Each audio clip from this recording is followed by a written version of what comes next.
This podcast is powered by the pros at Paschal Air Plumbing and Electric. Arkansas owned, Arkansas operated. GoPaschal.com. I appreciate all the questions and thoughts and condolences of everybody, and but I kind of said what I said in there earlier, so I hope that was enough, and everybody got what they would need from that area, and we can keep moving as Ole Miss head coach, and here to answer questions with that and do my job. Okay. Thank you. Front row. Hey, Coach. Hi. Sorry about your dad. Thank you. AP Stedham, AP and Kelly, as we see it, syndicated radio. Coach, what makes you excited about your team on offense, defense, and special teams, and what needs to be done for Ole Miss to compete against the top echelon teams?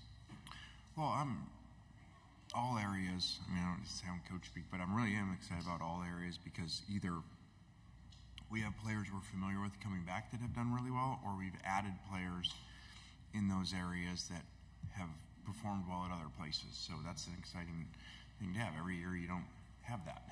Every coach gets over and says it, but a lot of years they don't. And so it's exciting to have that type of roster. Now, there's plenty of those rosters over years in all sports, professionally and in college. Doesn't mean you're going to win. Doesn't mean you're going to have, an elite team. There's a lot of work to do with that, but I'm excited, as I said in there, about we added length, and that was an issue in some matchups really over the last few years, in my opinion. And so I'm excited about that, but we have so much work to do within the team, on the field, and in the locker room, because it's a lot of work to gel them together. Otherwise, every good preseason ranking would mean something, which it doesn't as you look at the end, and every top 5 portal team would be a top 5 team. That certainly is not the case. So, to me, that shows you there's a lot of other stuff besides that. Yeah, I think, when I talked about length, I think that gives us, where it doesn't mean you're going to win, but we look more like them, at least, in warm-ups. I don't know if I'm in charge of that. Front row. Coach Eric Bailey with the Tulsa World. Can you talk about Brent Venables is entering his 3rd year at Oklahoma. Can you talk about the importance of building a program and how important year 3 and year 4 is when you are developing your program, your coaching style? Well, I don't know about his staff. Well, I do know he lost Levy, so I know that part. But a lot of times, one of the good parts of getting, into year 3 or year 4, and you just have some of the same coaches around, and even the people in the whole building that understand how you want things done. And a lot of times in the first 2 years, you're kind of always scrambling to get everybody on the same page. And so I think as that goes, that helps in that, and it certainly helps if your coaches happen to stay around. I think that I don't know this, I should, but I feel like this is the first year we've actually had all 3 coordinators returning for a second season. So that helps. On the aisle, and then pass it back. Hey, Coach Bob Ballou, CBS Austin. I know you just spoke to the Texas roster a little bit, what Sark's building. What's impressed you about what he's built as they head into the SEC, but also maybe for Sark specific, what makes him so unique in this business? I think that Sark has really good balance, and I guess maybe in the video game things, since I keep hearing about the video game, like as you rank different areas and stuff, and some coaches are, you'd put these numbers by them, 99, whatever, in these certain areas, they might have lower numbers in these. I think he has really good balance where if you looked at him as a coach, like you do kind of teams, if that makes sense, like there's no weakness. I think he has really good player relations. I think he hires really well and evaluates coaches in that process really well, and he recruits great. So, and he's really innovative offensively. So I would say when I look at him, he has really great balance. Second row. Lane, Ralph Russo from AP. With the new rules regarding coaching staffs and all that's gone into over the years, resources in coaching staffs and staffs in general getting bigger, and now analysts and things along those lines. Now you have to allocate some money to players. How do you, I'm sure you're going to have a conversation with your AD about this, but how do you balance that? Are you thinking more along the lines of like, well, maybe we don't have to spend as much on that analyst because if it's coming out of the player pool? Is that something that's going to have to go into your thinking? Yeah, it's going to. That hasn't happened yet. So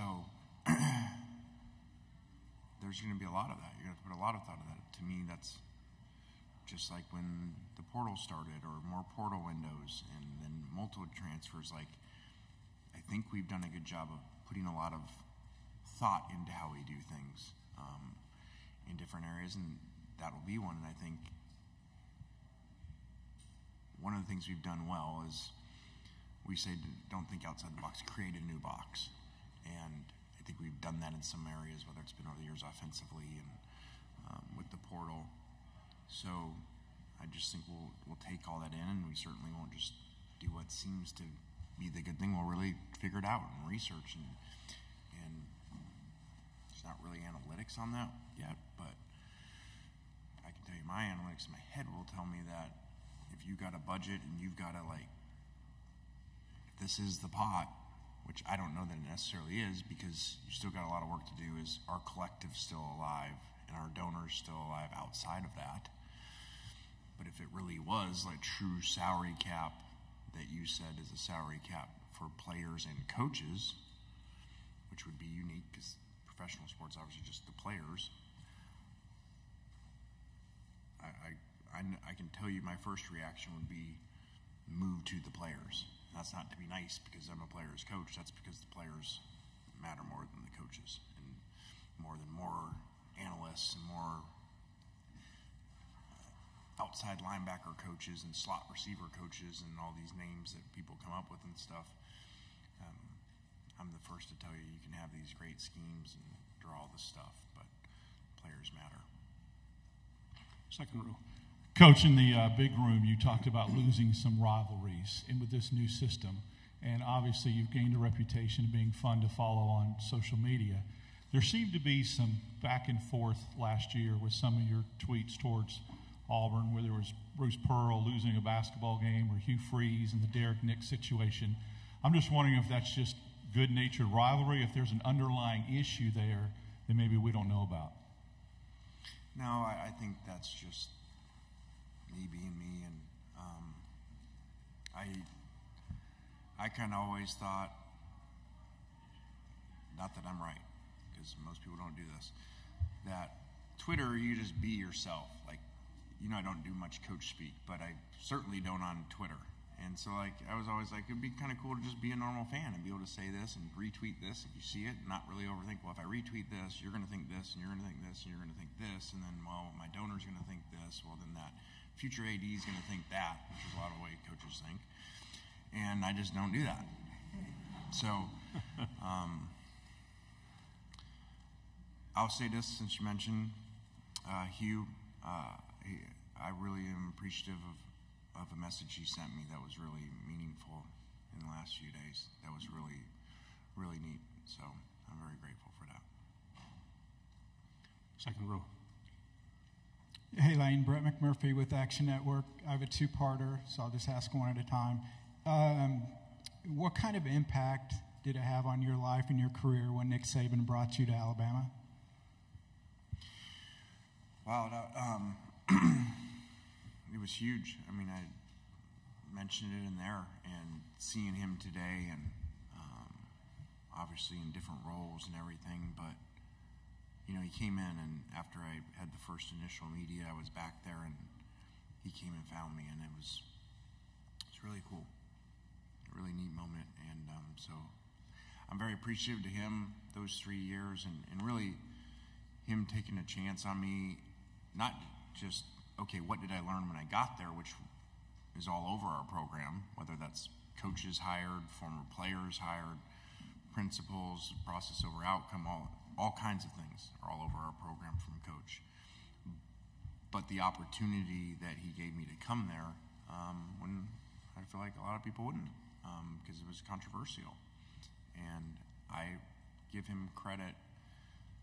I've always said this about him. For an old school coach, he is always, which is why to me he was so good for so long in all this movement of college football, because most kind of old school coaches didn't evolve and they weren't willing to change. They weren't really to take risk, you know, and I think he did that with me and did that with offensive structure and change. And many defensive coaches that are old school that did as long as he did that would say, I'm going to go change offense. I can't stand this RPO and eventual tempo stuff. Like, I can't stand this because it's so hard to deal with.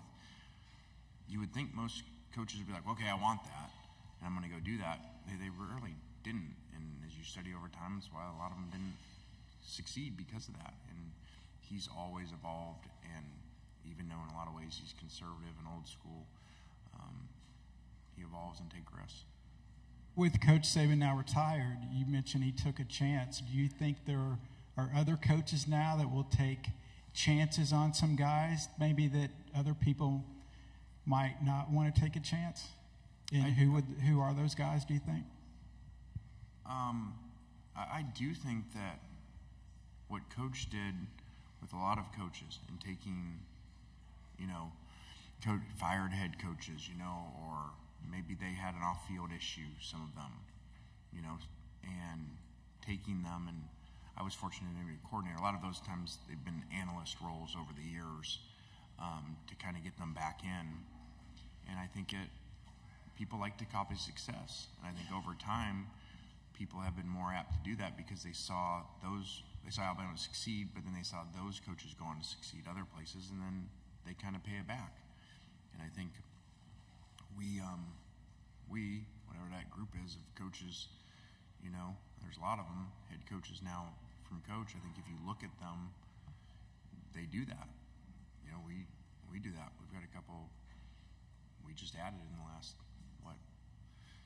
5 months, 2 former head coaches, an SEC head coach and an NFL head coach. Not that they had any issues, I'm not saying that, but that model that he did, which was kind of unique. Final 2 questions here on the aisle and then in the back row. Tyler Shaw with KBTX and College Station. Lane, do you like the expanded now going to the 12-team playoff format and then being in this league with, you know, and adding Texas and Oklahoma? Do you feel like being in the SEC kind of helps your team's chances of, you know, being one of the top 12 teams? I think the first thing I do like, the first question, I do like for college football, the 12-team, that there's 12 teams. I do think that's really exciting at the end of the year for more teams, and, you know, we've seen in other sports how awesome tournaments are. So I do like that. I don't know necessarily, and I think it would take a couple years to find out, does adding the 2 teams to the SEC and making this super conference like it did mean that you're going to be more apt to get in, especially for those teams? I don't know that. There's way too many variables in the current system to me to be able to say that, because you don't have a top 12 system. You have a system that a group of 5 teams is going to get in, and they may not even be ranked. Maybe 25th or something. Okay, they're certainly not going to be ranked in the top 12. And you could have